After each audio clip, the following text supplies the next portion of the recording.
이 시간 은혜 받으실 하나님의 말씀은 디모데후서 4장 7절에서 8절의 말씀입니다.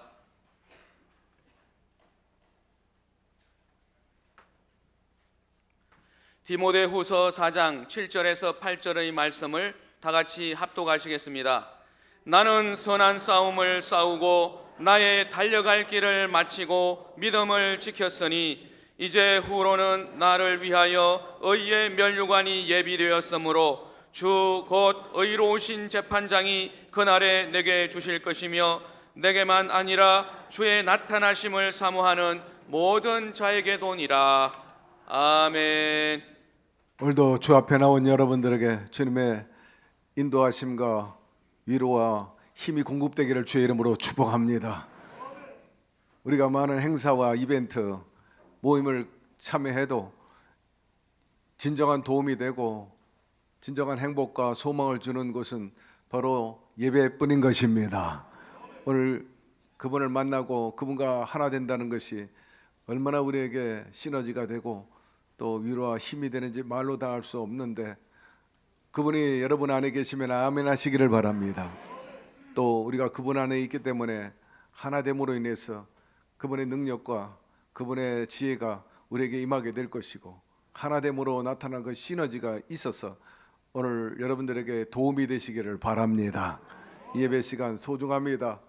구경만 하지 말고 진정성을 가지고 여러분들이 중심에 있게 되기를 바라고, 헛된 시간 낭비하는 것처럼 보내지 말고 뭔가 많은 것을 깨닫고 지혜를 얻어서 넉넉히 신앙과 삶을 승리로 이끌고 특별히 올해 마무리 잘하기를 주의 이름으로 당부드립니다. 오늘 본문을 중심으로 최후 승리하는 사람, 이 같은 제목으로 함께 은혜 나누겠습니다. 한 해가 저물어가고 있어요. 한 해를 뒤돌아보면서 과연 여러분 어떻게 사셨습니까? 행복하게 만족스럽게 그렇게 지내셨나요? 아니면 별로? 아니면 죽지 못해 사셨습니까?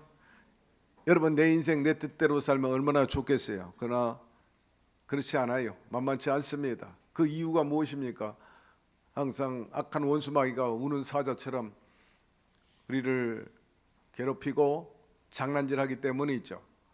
또한 제대로 살지 못하는 것은 우리가 주 앞에 잘못된 죄된 삶을 살기 때문입니다.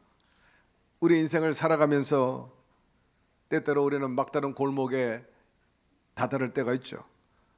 그런 크고 힘든 산만한 문제를 만날 때 정말 고통스럽고 어찌해야 될는지 방법을 찾지 못하고 길을 찾지 못할 때가 있습니다. 어떻게 해볼 도리가 없는 그런 정황에 빠질 때가 있죠. 그럴 때 삶을 포기하는 사람도 있고 또 여러 가지로 아파가지고 그 자리에 좌절해가지고 주저앉은 사람도 많이 있습니다. 여러분, 우리가 그런 일을 당할 때 어떻게 해야 할까요? 우리 믿는 사람들은 남달라야 합니다. 첫째로 최후 승리를 믿는 믿음으로 살아가야 되는 것입니다. 사람마다 자기 인생의 목적과 방향이 있습니다. 가치관이 있고 또 어디서 왔고 무엇 때문에 삶이 어디로 가는지 알고 사는 사람이 있는가 하면 전혀 그런 목적과 가치를 모르고 되는 대로 사는 사람이 있어요. 마치 떠도는 부평초처럼 말입니다. 정치 없는 나그네. 물론 우리는 나그네예요. 하나님께서 아브라함에게 너는 나그네라 하였는데 우리의 본향이 따로 있음을 언급한 것입니다. 최희준 그 유명한 가수가 불렀죠. 인생은 나그네라. 어디서 왔다가 어디로 가는지 구름 흘러가듯이 떠돌다 가는 인생이라 노래를 했죠. 그러나 오늘 본문에 우리에게 교훈하고 있는 사도 바울은 당신의 삶의 목적과 방향이 아주 뚜렷했습니다. 주님께 택함받은 사람으로서 십자가의 도를 신봉하며 따르며 살았고 그 십자가의 도를 만방에 전파하기 위해서 열과 성을 다하신 분이십니다. 오직 그는 표대가 있었는데 그리스도라 하였습니다. 온갖 고난과 고초 핍박을 당하면서까지라도 결코 포기하지 않고 그 표대를 향해 주님의 부름에 따라서 내달려 나아갔고, 한마디로 말해서 한 영혼이라도 더 건지기 위해서 한평의 하나님의 땅이라도 넓히기 위해서 불찰주의로 생애를 보냈습니다. 바울이 이같이 헌신하고 굴절없는 충성심을 보인 이유가 과연 무엇일까요? 그건 다름 아니라 최후 승리가 기다리고 있기 때문인 것입니다. 사랑하는 성도 여러분, 우리 모두도 그런 표대 삼고 내달려 나가서 최후 승리 확신하며 남은 생에 살아가게 되기를 바랍니다. 그러면 우리가 최후 승리를 얻기까지 어떻게 해야 합니까? 인생은 한마디로 말해서 전쟁이에요. 태어날 때부터 죽기까지, 그날까지 우리는 전쟁하면서 살고 있습니다. 죄와 싸우고, 가난과 싸우고, 저주와 싸우고, 질병과 싸우고, 또한 내면의 안목의 정욕과 육신의 정욕, 이 세상의 자랑과 싸우면서 살아가는 것이 인생입니다. 사도 바울은 이런 것들과 싸워 이기라고 말씀하고 있어요. 싸우기 위해서 고면하기를 전신갑주를 입으라 하였습니다. 여기서 전신갑주를 입으라 하는 것은 무슨 뜻입니까? 바로 그리스도의 이름으로 무장하라는 것입니다. 너희가 주 안에서와 그 힘의 능력으로 강건하여 마귀의 관계를 능히 대적하기 위해 하나님의 전신갑주를 입으라 하였습니다. 우리가 싸울 대상은 혈과 육이 아니라 그랬습니다. 어둠의 정사를 가진 사람들, 독재자, 악한 자, 그리고 하늘의 악한 영들, 귀신과 싸우라 말씀하고 있어요. 그들과 싸우기 위해서는 전신갑주를 입어야 되는데, 그러면 육신의 갑옷을 입으라는 겁니까? 그게 아니에요. 영적인 싸움이기 때문에 영적인 전신갑주를 입어야 되는 것입니다. 아무리 인간이 지혜가 있고 능력이 있고 또 지식이 있고 경험이 많다 할지라도 영적인 존재, 귀신과 마귀와 싸우기 위해서는 그런 것 가지고는 역부족입니다. 또 인간의 힘으로는 부족해요. 우리는 다윗과 골리앗 싸움에서 이것을 너무나 잘 압니다. 사울 왕도 이스라엘의 장군들도 골리앗 앞에 사시나무 떨도 떨었고 다 나무나 바위 뒤에 숨을 정도입니다. 기골이 장대하고 키가 9척입니다. 육신적으로 볼 때 다윗은 상대가 되지 않아요. 그가 차고 있는 칼이나 들고 있는 창이 다윗 키보다 더 크니 말입니다. 그러니 여러분, 그 상대를 싸우기 위해서 어떻게 해야 합니까? 사울 왕이 다윗에게 저 골리앗을 이기기 위해서는 갑주를 입어야 된다. 그래서 자기가 있던 갑옷을 입히려고 하니까 오히려 걸치장스럽고 치렁치렁합니다. 왕이시여, 저에게 그런 갑옷이 필요 없습니다. 사양하고 맨몸으로 나갔습니다. 골리앗은 갑주를 입었죠. 갑옷을 입어서 큰 칼과 창을 들고 있습니다. 그 앞에 다윗이 무엇을 들고 나갔나요? 다름 아닙니다. 야훼의 이름으로 나가게 된 것입니다. 그리하여 승리한 것을 우리가 알죠. 우리 모두도 마찬가지예요. 다윗이 야훼의 이름으로 들고 나간 것처럼 우리는 예수 그리스도의 이름으로 나가야 되는 것입니다. 내 이름으로 무엇인지 구하면 응답하리라. 그리고 마귀를 대적하라. 그래야만 내가 너를 승리케 하리라. 내가 뱀과 정갈을 밟으며 원수를 제할 권세를 너희에게 주었으니 결탄코 너희를 해할 자가 없으리라.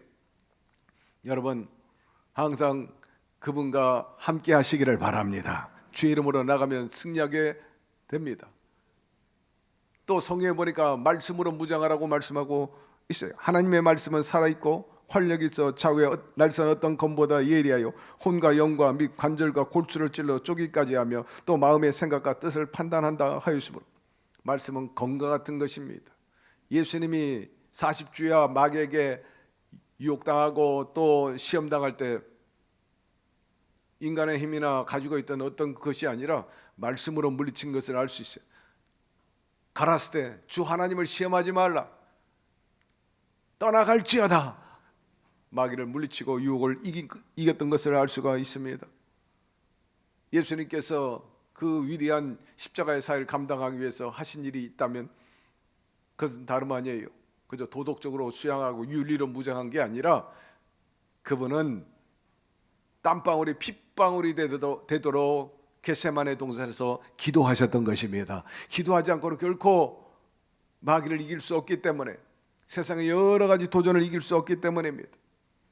기도야말로 하나님과 통하는 통로요, 하나님의 능력을 끌어당기는 그러한 채널이 되기 때문인 것입니다. 여러분, 기도로 승리하게 되기를 바랍니다. 사업하는데 기도하지 않고, 공부하는데 기도하지 않고, 가정생활하는데, 인간관계하는데 기도하지 않고 어떻게 성공할 수 있겠어요? 기도로 이기게 되기를 바랍니다. 아울러 승리한 사람들 대다수 공통점이 있다면 빠질 수 없는 것이 바로 인내인 것입니다. 하나님께서 아브라함에게 약속했어요. 내가 100세에 반드시 독자 아들을 주리라. 그러나 그 약속이 언제 이루어졌습니까? 어제나 오늘, 그리고 1년이 가고 5년이 가고 10년이 가도 응답이 없어. 야, 이거 부도 났나 보다, 꽝인가 보다. 그렇지 않아요. 하나님께서 그 약속한 것을 반드시 이루어 주십니다. 자그마치 25년 후에 그 이삭을 얻게 되었어요. 오랜 그 세월 동안에 그런 그 꿈과 약속을 꺾지 않고 기다렸습니다. 마침내 이루게 되었습니다. 요셉도 마찬가지예요. 그분 중심에는 항상 하나님이 나를 이끄는 분이라 하는 그런 믿음과 확신이 있었습니다.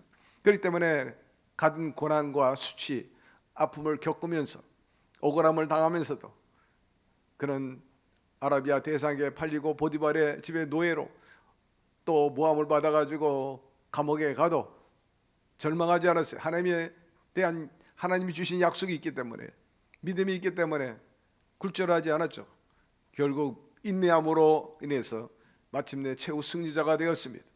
어려울 때마다 방 안에서 창문을 열고 무릎 꿇고 하나님을 향해서, 메카를 향해서, 하나님이 계시는 자기 고향을 향해서 엎드려 기도할 때 하나님이 그 기도를 들어주신 거예요. 그리고 그 기도와 함께 인내함으로 마침내 총리 대신이 되고, 자기를 팔아버렸던 형들 앞에 최후 승리자로 우뚝 서서 위엄을 드러낸 것을 우리는 기억하게 됩니다. 예수님도 마찬가지예요. 가정 고초와 수치, 침뱉음을 당하면서도 끝까지 십자가 포기하지 않고 걸머졌어요. 자기를 비우는 그런 자세로 임했죠. 여러분, 이런 믿음의 선진들이 다 하나님을 향한 그 믿음과, 그리고 자기를 비우고 인내함으로 인해 가지고 꿈을 성취한 것을 히브리서는 우리에게 증거하고 있습니다. 이러므로 우리에게 구름같이 둘러서 허다한 증인들이 있으니 모든 무거운 것과 얽매기 쉬운 죄를 벗어버리고 인내로서 우리 앞에 당한 경주를 하며 믿음의 주에 온전케 하시는 인 예수를 바라보자. 그는 그 앞에 있는 기쁨을 위하여 십자가를 참으사 부끄러움을 개의치 아니하시더니 하나님 보좌 우편에 앉으셨느니라. 그러므로 사랑하는 성도 여러분, 이런 믿음의 선진들이 보였던 그런 변함없는 주님에 대한 사랑과 믿음, 그리고 기도와 말씀으로 무장하고 인내하시기를 바랍니다. 인내는 연단은 소망을 낳게 되기 때문에 여러분도 이러한 영적인 무기와 전신갑주를 통해 가지고 골리앗과 같은 그런 적들과 난제, 그리고 가난과 우환과 저주와 질병과 불행을 이겨나가게 되기를 주의 이름으로 축원합니다. 두 번째로, 주님의 사랑을 그 누구도 끊을 수가 없어요. 말씀해 보니 누가 주님이 우리를 향한 사랑, 우리가 주님을 향한 그 사랑을 끊겠느냐 합니다. 누가 우리를 그리스도의 사랑에서 끊으리요? 환난이나 궁고나 박해나 기근이나 적신이나 위험이나 칼이라. 기록된 바 우리가 종일 주를 위하여 죽임을 당하게 되며 도살당할 양같이 여김을 받았나이다 함과 같으니라. 그러나 이 모든 일에 우리를 사랑하시는 이로 말미암아 우리가 넉넉히 이기느니라. 내가 확신하노니 사망이나 생명이나 천사들이나 권세자들이나 현재 일어나 장래일이나 능력이나 높음이나 깊음이나 다른 어떤 피조물이라도 우리를 우리 주 그리스도 예수 안에 있는 하나님의 사랑에서 끊을 수 없으리라. 좋은 일이든 나쁜 일이든, 높음이든 깊음이든, 환난과 공고난, 가난과 저주와 질병, 그 어떤 것도 주님이 우리를 향한 그 사랑을 끊을 수도 없고, 또 우리가 그분을 사랑하는 것, 그 어떤 것도 끊을 수 없다는 말씀인 것입니다. 이스라엘 영도자 모세는 애굽에서 노예 생활하는 자기 백성들을 건지기 위해서 분연히 스스로 지도자로 자청했죠. 그러나 뜻대로 되지 않았습니다. 공교롭게 본의 아니게 살인하게 되었고, 그로 인해 가지고 그런 도망자 신세가 되었습니다. 그런 좌절하고 실패로 인해서 괴로웠죠. 그런 미디안 광야에 가지고 평범한 양치기로 사는 것을 볼 수 있어요. 40년 동안 양치기로 그렇게 자기감을 가지고 그렇게 살고 있었어요. 그 인생이 다 끝이라고 생각했어요. 그러나 하나님이 모세를 향한 그 사랑과 그리고 사명은 여전했습니다. 끝이 아니었어요. 여러분, 인간 스스로 이제 끝이라고 할 때 그때가 바로 하나님이 시작하실 때인 것입니다. 그러므로 그 사랑을 기억하고 여전히 그 사랑의 줄을 놓지 말게 되기를 바랍니다. 주님이 아직도 그 사랑의 줄을 끊지 않았습니다. 주님이 끊지 않는 이상은 우리가 끊을 필요도 없고, 끊는다면 어리석은 일인 거죠. 모세 찾아가가지고 다시 용기를 주고 사명을 주시고 할 수 있다고 그랬어요. 모세가 하나님, 저는 입이 둔해가지고 설득력이 없어요. 제가 말해도 그 백성들이 내 말에 귀를 기울이지 않습니다. 그때 하나님께서 무슨 소리냐? 너 입술과 모든 행함은 내가 주장하고 너의 입 대신 형 아론의 입을 대신 사용하리라. 그리고 많은 우군을 내가 너에게 붙여주리니 다시 한번 일어나라. 그 말에 고무되고 격려돼가지고 용기를 얻어가지고 다시금 그는 분연히 일어나서 마침내 위대한 하나님의 그 위협이요 대업인 이스라엘 백성들을 구출하고 가나안 땅 눈앞에 가다사 바냐까지 인도한 그런 영도자로서의 삶을 살았던 것입니다. 성경에 보니까 이런 사람들이 한두 분이 아니에요. 모압 여인이었던 룻도 마찬가지죠. 그는 일찍이 남편을 잃어버렸습니다. 결혼 실패자입니다. 남편을 일찍이 잃었으니 혼자 산다는 것이 쉬운 일이 아니잖아요. 절망과 슬픔과 탄식이었습니다. 그러나 그가 분연히 일어나게 된 것은 다름 아니라 시어머니 나오미가 믿었던 그 하나님을 자기도 믿고 그분을 받아들이고 의지했다는 사실인 것입니다. 하나님을 의지하니까 하나님께서 그를 긍휼히 여기시고 불쌍히 여기시고 돌보아 주셨습니다. 그래서 당대 유력한 사람이었던 보아스를 짝으로 주고 재혼하게 됐는데 전화위복이 되었잖아요. 복이 되어서 정말 그 삶이 행복하게 되고 또 자랑스럽게 되고 전설적인 여인이 되고 우리가 잘 아시다시피 예수 그리스도의 족보에 오르는 그런 사람이 되고 다윗의 조상이 된 것을 우리가 알 수가 있습니다. 사람에게 사랑받지 못했던 여인이 하나님께 사랑을 받게 되었다. 하나님으로부터 건진받고 돌보심을 받아가지고 사람에게 사랑받는 것보다 더 큰 사랑과 축복을 받은 것을 여러분 기억하시기를 바랍니다. 따라서 우리 인생 살아가면서 누구를 만나느냐, 어떤 신을 만나느냐가 굉장히 중요하고 변수가 됩니다. 사랑하는 성도 여러분, 우리가 하나님을 선택한 것이 아니라 하나님이 저와 여러분을 선택하신 것입니다. 얼마나 감사한 일입니까? 그러므로 그저 감사하는 마음으로 그분을 믿고 따라가며 사시기를 바랍니다. 그리하면 주님께서 결코 우리를 포기하지 않게 되죠. 우리를 돌보시고 책임져 주시고 사랑하는 자, 그 뜻대로 부르심을 입은 자들에게 모든 것이 합력해 선을 이루어 주실 것입니다. 여러분, 우리의 인생은 단거리가 아니고 장거리예요. 연극으로 말하면 1막도 있고 2막도 있고요, 3막도 있고 4막도 있고, 뒤로 갈수록 더 드라마틱하고요, 더 신선함을 줄 수가 있어요. 그러므로 내 인생 하기 나름이라는 것을 우리가 알아야 합니다. 내가 어떻게 살 것인가가 굉장히 중요해요. 모세처럼 다시 용기를 갖고 주님의 명령에 순종하며 나가게 되기를 바라고, 롯처럼 하나님의 선택하고 또 순종함으로 인해 가지고 여러분도 여러분의 남은 생애가 복되기를 주의 이름으로 축원합니다. 제가 우리 성도 많이 있는데 의외로 인생 2막, 3막, 4막에서 대박이 터진 분들이 계셔요.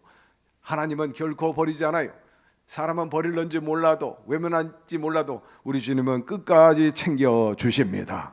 그러므로 주님을 사랑하는 마음, 믿는 마음으로 매진해 나가서 여러분이 상상하지도 못하는 그런 반전의 역사의 주인공 되기시를 주의 이름으로 축원합니다. 세 번째, 승리의 개가를 부른 사람들이 많이 있다는 겁니다. 대표적으로 성경에 보니까 다윗입니다.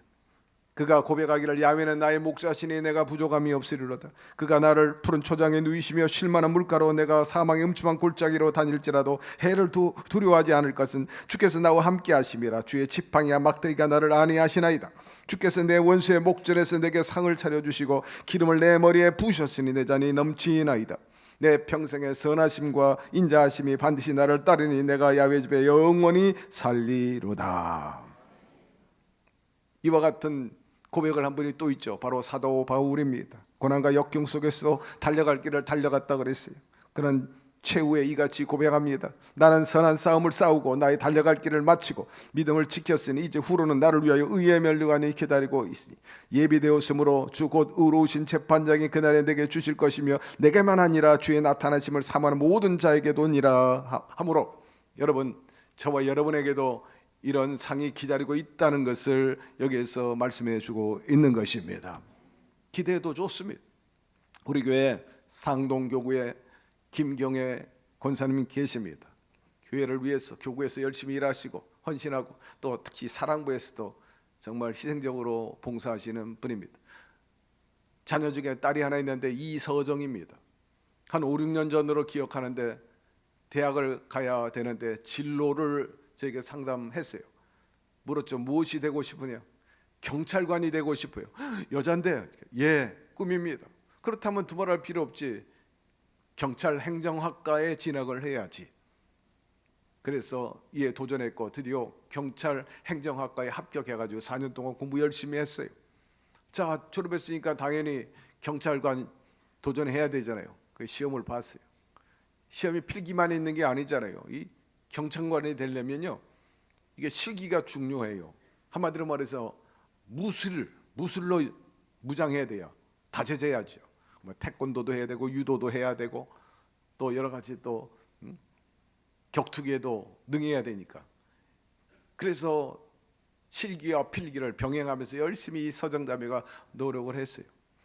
그러나 어디든지 좀 평생 직장이나 자랑스러운 그런 직업에는 경쟁률이 굉장히 높아요.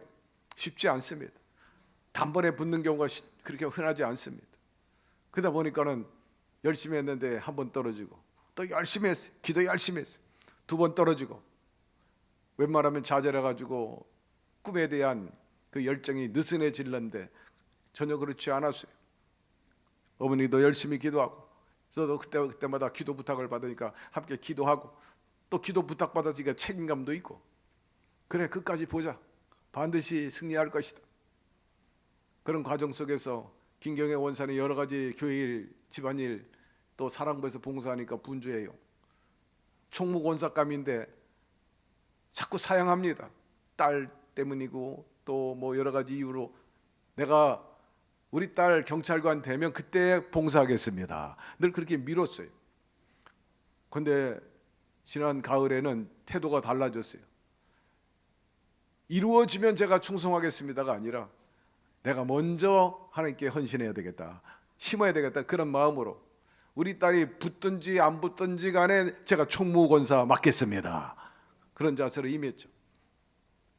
모두 감동했고 저도 감동을 했는데 열심히 더 기도하고 교구식들도 기도하고 저도 기도하고 지난 한 달 전에 1차, 2차 합격했어요. 그래서 할렐루야 하고 우리 박수치고 좋아라 했죠. 이제 마지막 3차가 남았습니다. 면접도 있고 실기가 있는데 가장 중요한 관문 중에 하나죠. 그런데 응답이 없어. 발표 날짜가 지났는데도 응답이 없어요. 야, 이게 소식이 없는가 보다. 그런 찰나에 아주 희한하게 서정이 친구가 먼저 야, 너 합격했어 하고 연락이 왔어요. 할렐루야. 하나님께서 드디어 꿈을 이루어 주셨어요. 너무나 기뻐요. 감사해서 이제 6개월 훈련 들어간대요. 왜냐하면 남다른 직업이기 때문에 가서 이제 훈련 받아야 되고 또 근무 수칙도 있고 또 방법도 있으니까 그것을 익혀야 되는 그 6개월 훈련 들어가는데 나중에 이제 임관해 가지고 경찰복 입고 반드시 교회 한번 나와라 제가 그랬어요. 자랑스럽게. 여러분 포기하지 말게 되기를 바라고 하나님이 내게 주신 그 비전과 사명이 있다면 끝까지 매진하십시오. 가장 좋은 때 좋은 방법으로 역사해 주시는 것입니다. 영국 수상 처칠이 옥스퍼드 대학 졸업식에서 한 유명한 말 있잖아요. 수많은 청중들, 그 대단했던 처칠이 무슨 연설을 하는가 귀를 전부 쫑깃하고 처음에 관심을 두고 있는데 그분이 다른 말 하지 않았어요. 절대 여러분 포기하지 마십시오. 또 거듭해서 절대로 포기하지 마십시오 하고 권위 있는 목소리로 그렇게 소리친 것을 우리는 기억합니다. 처칠은 포기를 몰랐죠. 그렇기 때문에 그런 2차 세계대전을 승리로 이끈 위대한 지도자 중에 한 사람으로 우뚝 서게 된 것입니다. 여러분 좌절하지 말고 인내하고 포기하지 말고 최후 승리까지 싸우고 기다리시기를 바랍니다. 반드시 하나님께서 은혜를 베풀어 주실 것입니다. 성경에 보니 여호수아가 그랬죠. 수많은 관문을 통과하는데 좌절도 있고 어려움도 있었어요. 아말렉과 싸워 나가는데도 쉽지 않았고 여리고성 싸울 때도 그랬죠. 특히 아이성 싸울 때 패배를 맛봤습니다. 그리고 가데사 바냐에서 정탐꾼으로 돌아왔는데 저 땅은 분명히 하나님이 우리에게 주신 땅이면 틀림이 없는데 백성들이 귀를 기울이지 않는 거죠. 부정적인 보고 왔던 열 정탐꾼의 얘기만 듣는 거예요. 결국 회군에서 40년 동안 유리방황하다가 부정했던 모든 사람들과 더불어 광야에서 죽고 오직 믿음과 긍정으로 나갔던 여호수아 갈렙과 새로운 신세대들이 들어가게 됐는데 여호수아는 그때마다 마음이 아프고 좌절했죠. 아이성 실패할 때 열 정탐꾼 그 얘기로 백성이 돌아킬 때 자기들의 연약함을 알았죠. 야, 이게 내 뜻대로 되지 않는 거야. 이게 원수도 많고 장애물도 많구나. 그럼에도 불구하고 마침내 그는 그 가나안 땅을 정복하는 주인공이 되었던 것입니다. 다윗도 20년 동안 사울 왕에게 쫓겨다녔잖아요. 도망사 신세입니다. 그러나 마침내 인내함으로 인해 가지고 하나님이 함께 하시고 하나님이 사랑했기 때문에 최후 승리자가 되고 오히려 그를 죽이려고 20년 동안 쫓아다녔던 사울 왕이 죽게 되고 그 아들 요나단까지도 안타깝게 함께 순직한 것을 알 수 있어요. 여러분 누가 이기게 하십니까? 하나님이 이기게 하시는 겁니다. 사울은 하나님에 대한 그 진정성이 결여되어 있고 충성심이 여러분 이중적이었죠. 자기에게 유익이 될 때는 하나님을 잘 찾고 믿고 자기에게 좀 손해가 본다면 자기 욕심을 챙기고 자기 안에 있는 자아를 섬겼어요. 그래 하나님이 그 중심을 보시지 않습니까? 너는 제사보다 예배 그것보다 순종이 더 중요한 것을 알지 못하느냐? 그러나 다윗은 끝까지 순종하셨어요. 오라면 오고 가라면 가고 비우라면 비우고 그래야므로 인해서 다윗이 승리한 것을 볼 수가 있어요. 여러분 그 하나님과 부합되게 살게 되기를 바랍니다. 하나님이 반드시 여러분의 그 속을 아시고 진정성을 아시고 갚아주십니다. 예수님이 또 말씀합니다. 나는 선한 목자라. 선한 목자는 양을 위해서 목숨을 버리느니라 하였습니다. 예수님께서 저와 여러분 인류를 구원하기 위해서 당신의 모든 것들을 다 비우고 내놓으셨잖아요. 피와 살 그리고 그 마음에 있는 모든 것들을 다 내려놓으시. 대신 우리에게 영혼이 잘 되고 범사가 잘 되고 강건한 역사를 베풀어 주신 것입니다. 바울도 예수님처럼 명예와 권세와 물질 이 모든 것들을 다 버렸죠. 배설물처럼 여기고 분투와 같이 버렸다 그렇게 말했습니다. 슈바이처도 그랬어요. 그런 부와 명예 이런 것들을 다 얻을 수 있는 자리에 있었죠. 의사로서. 그러나 아프리카 헐벗고 굶주린 사람들을 위해서 기꺼이 모든 것을 뒤로 하고 날아가서 그 절망하는 사람들에게 주의 복음을 전하고 사랑의 의술을 베풀면서 생애를 보냈어요. 대학 교수 자리도 포기했죠. 자기가 좋아했던 슈바이처는 본래 피아니스트고 바 음악의 아주 전문가였어요. 그러나 그 모든 것도 다 포기했습니다. 부자로 살 수 있는 것도 다 포기했습니다.